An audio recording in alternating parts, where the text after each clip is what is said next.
आदरणीय अध्यक्ष महोदय, मैं आपको धन्यवाद देना चाहती हूं कि इस महत्वपूर्ण मुद्दे पर आपने मुझे बोलने का मौका दिया। ये अलग बात है कि सत्ता पक्ष के लोग सब मेरे बोलने से पहले ही भाग गए। आइए आइए, आपको देख के मैं खुश थी कि आप वापस आ गए। सबसे पहले मैं उन सैनिकों, उन जवानों, उन अफसरों को नमन करना चाहती हूँ जो हमारे देश के रेगिस्तानों में, हमारे देश के घने जंगलों में, बर्फीले पहाड़ियों पे हमारी देश की रक्षा करते हैं, जो हर पल देश के लिए अपनी जान देने के लिए तैयार रहते हैं। 1948 से लेकर अब तक, जब से पाकिस्तानी रेडर्स ने कश्मीर पे हमला किया, तब से लेकर अब तक हमारी देश की अखंडता की रक्षा करने में उनका बड़ा योगदान है। हमारी आज़ादी अहिंसा के आंदोलन से हासिल हुई, लेकिन जैसे मैंने कहा, उसको कायम रखने के लिए हमारी सेना का बहुत बड़ा योगदान है। अध्यक्ष महोदय, कल मैं सदन में बैठी हुई सबके भाषण सुन रही थी। आदरणीय रक्षा मंत्री महोदय ने बोला, सत्ता पक्ष के कई मंत्रियों ने बोला। 1 घंटे का रक्षा मंत्री जी का लंबा भाषण था। सुनते सुनते एक बात मुझे बहुत खटक रही थी। उसके बाद जब दूसरे भाषण भी सुने आपके सत्ता पक्ष के, तब भी ये बात बार बार मेरे मन में आ रही थी कि सारी बातें कर ली, ऑपरेशन सिंदूर की बात कर ली, आतंकवाद की बात कर ली, देश की रक्षा की बात कर ली, इतिहास का पाठ भी पढ़ा दिया, लेकिन एक बात छूट गई।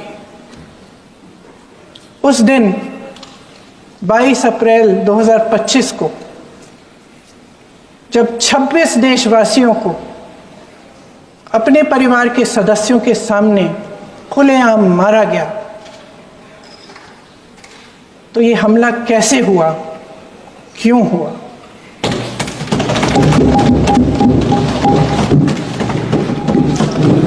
अध्यक्ष महोदय, ये लोग बैसारन वैली में, पहलगाम के पास कश्मीर में क्या कर रहे थे? आजकल पब्लिसिटी का दौर है, प्रचार का ज़माना है। कुछ समय से हमारी सरकार ये प्रचार कर रही थी कि कश्मीर में आतंकवाद ख़त्म हो गया है, कि कश्मीर में शांति है, अमन चैन है। प्रधानमंत्री जी ने खूब भाषण दिए, देशवासियों को कहा कि चलिए कश्मीर चलिए, सैर करिए। कई बार मैंने ये भी देखा मीडिया पर, टीवी पर, कि कश्मीर जाइए, ज़मीन खरीदिए, अब वहाँ अमन चैन है, शांति का वातावरण है। इसी बीच शुभम द्विवेदी, एक कानपुर के नौजवान, और उनके पूरे परिवार ने तय किया कि वो कश्मीर जाएंगे। शुभम द्विवेदी की 6 महीने पहले शादी हुई थी। उसकी पत्नी ने कहा कि उनके बीच एक ऐसा रिश्ता था, प्रेम और दोस्ती का ऐसा रिश्ता था कि वो एक दूसरे को बच्चों की तरह हंसाते थे। सोशल मीडिया पर एक वीडियो भी जारी है जिसमें पूरा परिवार एक साथ बैठा हुआ ताश खेल रहा है और ऐसे हंस रहे हैं, ऐसे हंस रहे हैं कि उस वीडियो को देख के किसी का भी दिल टूट जाए कि इस परिवार को इस तरह से उजड़ने क्यों दिया हमने। 22 अप्रैल 2025 को बैसारन वैली में मौसम का मिजाज अच्छा था। जैसे हर रोज़ लगातार 1000 से 1500 लोग वहाँ पहुँचते थे, उसी तरह से उस दिन भी तमाम पर्यटक वहाँ पहुँचे। वहाँ का रास्ता आसान नहीं है अध्यक्ष महोदय जी। जंगल से जाना पड़ता है, पहाड़ों के बीच जाना पड़ता है, घोड़े से जाना पड़ता है। ये परिवार वहाँ पहुँचे, मौसम सुहाना था, उनके बच्चे ट्रैम्पोलिन पे खेल रहे थे, कोई जिपलाइन कर रहा था, कोई चाय पी रहा था, तो कोई कश्मीर की सुंदर वादियों की ठंडी हवा का मज़ा ले रहा था। शुभम अपनी पत्नी के साथ एक स्टॉल पे खड़े थे। तभी अचानक 4 आतंकवादी जंगल में से निकलते हैं और शुभम को वहीं अपनी पत्नी के सामने मार डालते हैं। उसके बाद वे वहाँ से पूरे वैली में 1 घंटे के लिए लोगों को चुन चुन कर मारते हैं। किसी के पति को अपनी पत्नी के आंखों के सामने, किसी के पिता को अपने बेटे के सामने, चुन चुन कर 26 लोगों को मार डालते हैं। शुभम की पत्नी घबराकर वहां से भागने की कोशिश करती है, अपनी जान बचाने के लिए जंगल की तरफ दौड़ती है। वहां पता चलता है कि तमाम लोग जंगल की तरफ दौड़े हैं और अपनी जान बचाने की कोशिश कर रहे हैं। कोई अपने बेटे का हाथ पकड़ के पहाड़ों पर घसीटता हुआ जा रहा है, कोई कश्मीरी घोड़े वालों और गाइडों की मदद लेते हुए चले जा रहा है। कोई रास्ता नहीं है, कोई तरीका नहीं है, लेकिन किसी न किसी तरह से शुभम की पत्नी के शब्दों में किसी ऐसी शक्ति ने हमको बचा कर रखा कि हमें किसी न किसी तरह से हम अकेले नीचे पहुंचे। और मैं उनके लफ्ज पढ़ना चाहती हूं, क्योंकि उन्होंने कहा कि इस पूरे समय जब 1 घंटे के लिए चुन चुन कर भारतीय नागरिकों को मारा जा रहा था, इस पूरे समय उसे एक सुरक्षाकर्मी नहीं दिखा, एक सैनिक नहीं दिखा।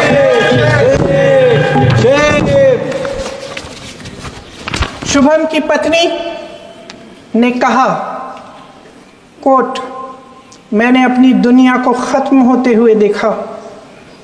अपनी आंखों के सामने एक सिक्योरिटी गार्ड नहीं था। मैं ये कह सकती हूं कि देश ने, सरकार ने हमें वहां पे अनाथ छोड़ दिया था। सिक्योरिटी क्यों नहीं थी वहां पे एक सैनिक क्यों नहीं दिखा? क्या सरकार को मालूम नहीं था कि यहां रोज 1000 से 1500 पर्यटक जाते हैं?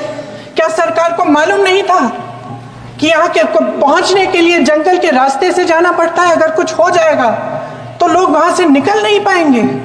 एक चिकित्सा का इंतजाम नहीं था, फर्स्ट एड का इंतजाम नहीं था, कोई इंतजाम नहीं था, ना सुरक्षा का ना फर्स्ट एड का। इन लोगों को भगवान भरोसे छोड़ दिया गया। ये लोग वहां पे इस सरकार के भरोसे गए और इस सरकार ने उन्हें भगवान भरोसे छोड़ दिया।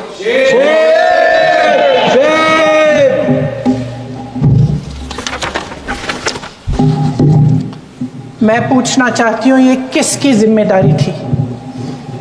इस देश के नागरिकों की सुरक्षा की जिम्मेदारी किसकी है? क्या इस देश के प्रधानमंत्री की नहीं है? क्या इस देश के गृह मंत्री की नहीं है? क्या इस देश के रक्षा मंत्री की नहीं है? क्या एनएसए की नहीं है?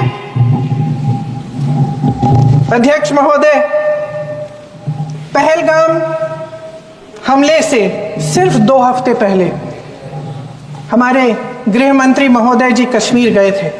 किस लिए गए थे? जो सुरक्षा की व्यवस्था है इसको देखने के लिए गए थे, इसको रिव्यू करने के लिए गए थे। और उन्होंने वहां कहा कि आतंकवाद पर विजय प्राप्त हुई है।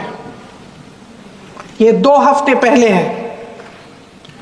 3 महीने बाद जेएनके के गवर्नर साहब एक आम इंटरव्यू में ऐसे ही चलते चलते कह देते हैं कि हाँ, बैसारन वैली में बहुत लापरवाही हुई और इसके लिए मैं जिम्मेदारी लेता हूँ। ऐसे ही चलते चलते, और वो बात होती है, ख़त्म भी वहाँ होती है और वहीं ख़त्म हो जाती है। उनसे जिम्मेदारी ली भी नहीं जाती, कोई सवाल नहीं उठाता, कोई जवाब नहीं देता। अध्यक्ष महोदय, उस हमले की जिम्मेदारी एक आतंकवादी गुट जिसका नाम TRF है थोड़े दिनों बाद लेती है। कौन है ये TRF? 2019 में ये गुट बना। 2020 में इसने कश्मीर में आतंकवाद का काम शुरू कर दिया और 2020 अप्रैल 2020 से लेकर 22 अप्रैल 2025 तक इन्होंने 25 आतंकवादी हमले किए। गृह मंत्री महोदय ने जब यूपीए सरकार के समय के आतंकवादी हमले गिने तो लगभग 25 गिनवाए थे अभी अपने भाषण में। इस गुट ने कश्मीर में 25 हमले 2020 और 2025 के अंदर एक पूरी लिस्ट है इन हमलों की।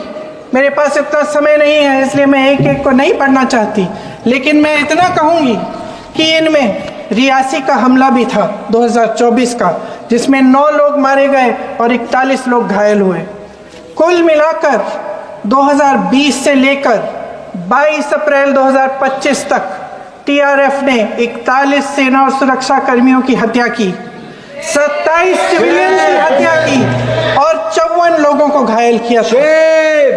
भारत सरकार ने TRF को आतंकवादी संगठन का दर्जा कब दिया?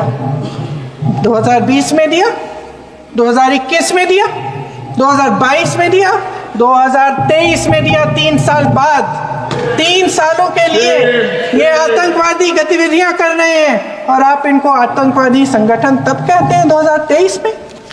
इसकी क्या वजह थी? ये सब सरकार के संज्ञान में था और आप मुझे बताना चाहते हैं, सत्ता पक्ष के नेता बताना चाहते हैं कि ये सब आपके संज्ञान में था, लेकिन कोई भी एक ऐसी एजेंसी नहीं है हमारी सरकार की जिसको पता चला कि ऐसा हमला, ऐसा भयानक हमला होने जा रहा है हमारे देश में, कि पाकिस्तान में बैठे हुए इस हमले की योजना बन रही है कि हम भारत जाके हैवानियत करेंगे, 26 लोगों को मार डालेंगे और हमें पता ही नहीं है। क्या ये हमारी एजेंसियों की विफलता है कि नहीं है? ये बहुत बड़ी विफलता है, ये एक बहुत बड़ी विफलता है। जानते थे कि ये गुट है, जानते थे कि 5 सालों से ये आतंकवादी हमले कर रहा है, अध्यापकों को मारा, आर्मी के बड़े बड़े अफसरों को मारा, आम जनता को मार डाला, पुलिस वालों को मार डाला, और आप इन पे निगरानी नहीं रख रहे थे। और ये जो एजेंसियां हैं इनकी जिम्मेदारी कौन लेगा? क्या IB चीफ ने अपना इस्तीफा दिया? क्या किसी ने इस्तीफा दिया? गृह मंत्री जी के कार्य क्षेत्र में आता है इंटेलिजेंस ब्यूरो। क्या गृह मंत्री जी ने इस्तीफा दिया? इस्तीफा छोड़िए, जिम्मेदारी ली।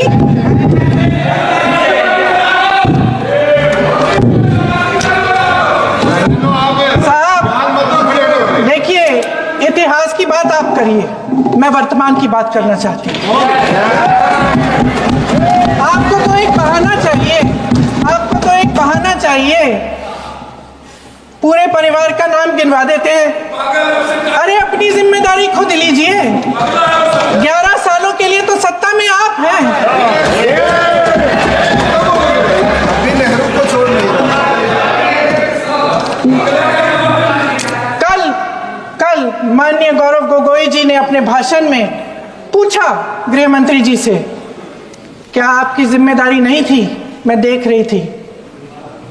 राजनाथ जी, रक्षा मंत्री जी यूं यूं अपना सर हिला रहे थे, कुछ बोले नहीं। अंदर से महसूस हुआ होगा कि यहाँ कुछ जिम्मेदारी थी, लेकिन माननीय गृह मंत्री महोदय जी हंस रहे थे, वे हंस रहे थे।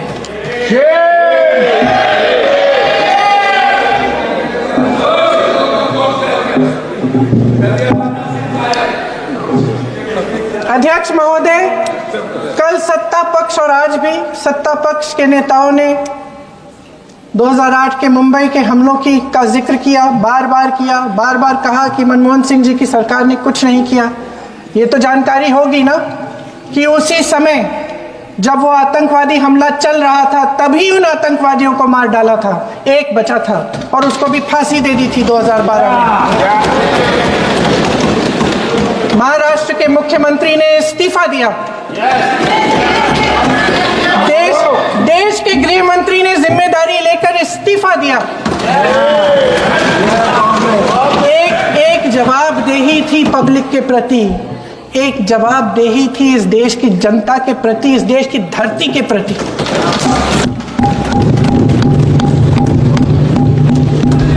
राजनाथ जी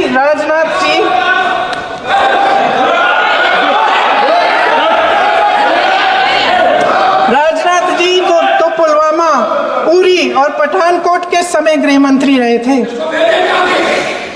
आज वे रक्षा मंत्री हैं और हमारे गृह मंत्री महोदय श्री अमित शाह जी के नाक के नीचे पूरा मणिपुर जल गया, दिल्ली में दंगे हुए, पहलगाम में हमला हुआ और आज भी वे उसी पद पर बैठे हैं। क्यों? अध्यक्ष महोदय, बमबारी से अखबारों के हेडलाइन बनते हैं, मगर कहानी सुरक्षा में की चूक में भी है। आज देश खोखले भाषण नहीं सुनना चाहता, देश जवाब चाहता है, तसल्ली चाहता है कि सच उससे छिपाया नहीं जाएगा। देश जानना चाहता है कि उस दिन अप्रैल 22, 2025 को क्या हुआ और क्यों हुआ। आप तो खुद अपनी पीठ थपथपाने में लगे रहते हैं। सेना, देश, संसद से सच छुपाते हैं। ऑपरेशन सिंदूर जब शुरू हुआ, हम सब ने समर्थन किया, सब एकजुट होकर खड़े हो गए इस देश के लिए। दोबारा होगा, दोबारा खड़े हो जाएंगे। अगर हमारे देश पे हमला होता है तो यहाँ इस सदन में किसी भी पार्टी का हो, कोई भी हो, सब आपका समर्थन करेंगे। और हमें अपनी सेना पर गर्व है कि उन्होंने इस बार भी दृढ़ता से लड़ाई लड़ी, धैर्य से लड़ाई लड़ी, वीरता से लड़ाई लड़ी। लेकिन इस ऑपरेशन का सिंदूर का क्रेडिट, उसका श्रेय तो हमारे प्रधानमंत्री जी चाहते हैं। सही भी है, ठीक है, सही है, श्रेय ले। ओलंपिक्स में हमारा मेडल आता है, उसका भी श्रेय लेते हैं,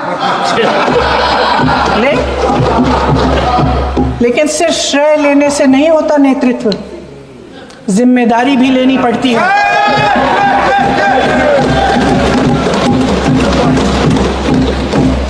देश के इतिहास में ये पहली बार हुआ, देश के इतिहास में यह पहली बार हुआ कि जंग होते होते ही रुक गई है जी। और इस रुकावट का ऐलान हमारी सरकार, हमारी सेना नहीं करती, अमेरिका के प्रेसिडेंट करते हैं, अमेरिका के राष्ट्रपति करते हैं। ये हमारे प्रधानमंत्री महोदय की गैर जिम्मेदारी का सबसे बड़ा प्रतीक है। आज गृह मंत्री जी ने इस बात पर उल्लेख किया। उन्होंने कहा, उनके शब्दों में उन्होंने कहा कि पाकिस्तान के पास शरण में आने के बजाय कोई चारा ही नहीं था। आपने शरण दिया क्यों? वो आते हैं आपके देश के अंदर, लोगों को मार डालते हैं और आप उनको शरण दे रहे हैं। क्यों दिया शरण? इसका जवाब क्यों नहीं दिया है एक भी भाषण में? जैसे ये बात उठी, शरण की बात की, हमारे गृह मंत्री जी ने इतिहास में चले गए। नेहरू ने क्या किया, इंदिरा गांधी ने क्या किया, यहां तक कि मेरी मां के आंसुओं तक चले गए। लेकिन इस सवाल का जवाब नहीं दिया कि ये सीज फायर हुआ क्यों, ये जंग रुका क्यों, और तब क्यों रुका जब दुश्मन के पास कोई चारा नहीं था हमारे श्रेय में आने के बजाय? क्यों रुका ये जंग? इसका जवाब नहीं दिया। धन्यवाद। आप देंगे?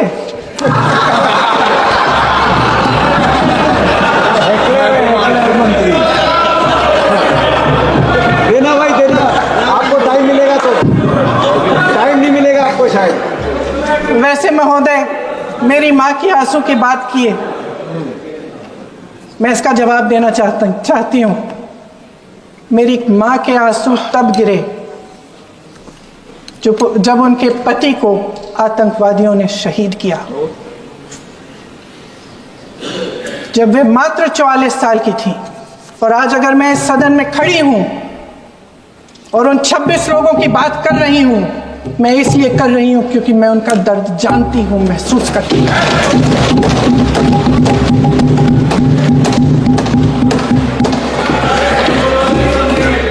अध्यक्ष महोदय, मैंने कहा कि देश का नेतृत्व सिर्फ उपलब्धियों का श्रेय लेने से मजबूत नहीं होता। सफलता और विफलता दोनों की जिम्मेदारी लेने से बुलंद होता है। ये सोने का ताज नहीं है, कांटों का ताज है। अध्यक्ष महोदय, जब सरकार झूठी और कायर हो तो वे बहादुर से बहादुर सेना के साहस और पराक्रम को भी कमजोर कर देती है। देश को प्रतिशोध के साथ साथ सबके प्राणों की रक्षा का प्रण चाहिए। सेना की शक्ति के साथ सरकार की सच्चाई भी चाहिए। महान देशभक्त शहीद इंदिरा गांधी जी, जिन्होंने सफल कूटनीति के बल पर अमेरिका के राष्ट्रपति निक्सन का मुकाबला करके पाकिस्तान का विभाजन करवाया, बांग्लादेश बनाया, 1 लाख पाकिस्तानी सैनिकों को आत्मसमर्पण करने पर मजबूर किया, उन्होंने कभी इसका श्रेय लेने की कोशिश नहीं की। ऑपरेशन सिंदूर का मकसद अगर पाकिस्तान को सबक सिखाना था तो शायद ये मकसद अभी अधूरा है, क्योंकि हमारी कूटनीति विफल रही है। इसका प्रमाण यही है कि ऑपरेशन सिंदूर के बाद एक पाकिस्तानी जनरल, जिसके हाथ खून से रंगे थे, अमेरिका के राष्ट्रपति के साथ बैठकर लंच खा रहे थे। अगर ऑपरेशन सिंदूर का मकसद आतंकवाद को खत्म करने का था तो पाकिस्तान को संयुक्त राष्ट्र के आतंकवाद विरोधी समिति का अध्यक्ष चुने जाने से इस मकसद को धक्का लगा है। इसकी जिम्मेदारी कौन लेगा? क्या हमारे प्रधानमंत्री लेंगे? क्या उनमें यह हिम्मत है? नहीं है। अगर इस ऑपरेशन के दौरान हमारे जहाजों का नुकसान नहीं हुआ तो सदन में इसे साफ साफ कहने से क्या डर है? क्यों नहीं कहा है? कल भी रक्षा मंत्री जी ने कहा कि हमारे इंफ्रास्ट्रक्चर का नुकसान नहीं हुआ, तो जहाजों के बारे में भी बता दें, साफ साफ बता दें, क्या हर्ज है? सच्चाई तो है। सवालों से बचने के लिए ये सरकार हमेशा प्रयास करती है। इसकी राजनीतिक कायरता बेमिसाल है। देशवासियों के प्रति जवाबदेही का एहसास ही नहीं है। सच्चाई ये है कि इनके दिल में जनता के लिए कोई जगह नहीं है। सब राजनीति है, सब पीआर है, सब प्रचार है, सब पब्लिसिटी है। देश की जनता के लिए आपके हृदय में कुछ नहीं रहा। बहुत समय हो गया है आप इस प्रचार में ही लिप्त हैं, जनता को देख नहीं पा रहे हैं। जी मानिए। जो पहलगाम में हुआ, खत्म करती हूँ, जो पहलगाम में हुआ उससे हर एक देशवासी के दिल पे चोट पहुंची है। हिमांशी नारवाल की गुहार ने हम सबको शर्मिंदा किया है। इसीलिए मैं आज यहाँ खड़े हुए एक आखिरी बात करना चाहती हूँ।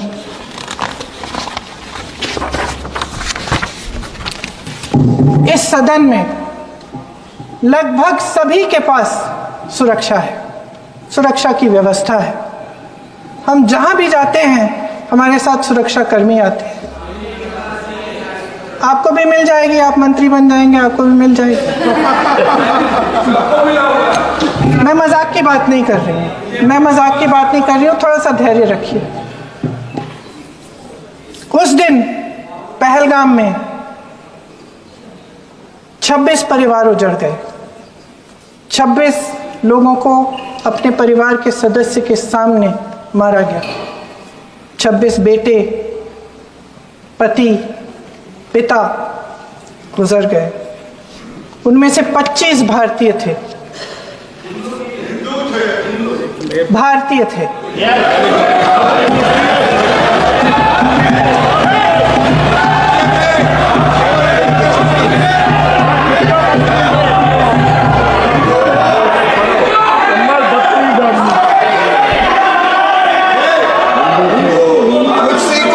जितने भी लोग बैसारन वैली में थे और जो 25 भारतीय मारे गए, उनके लिए कोई सुरक्षा नहीं थी।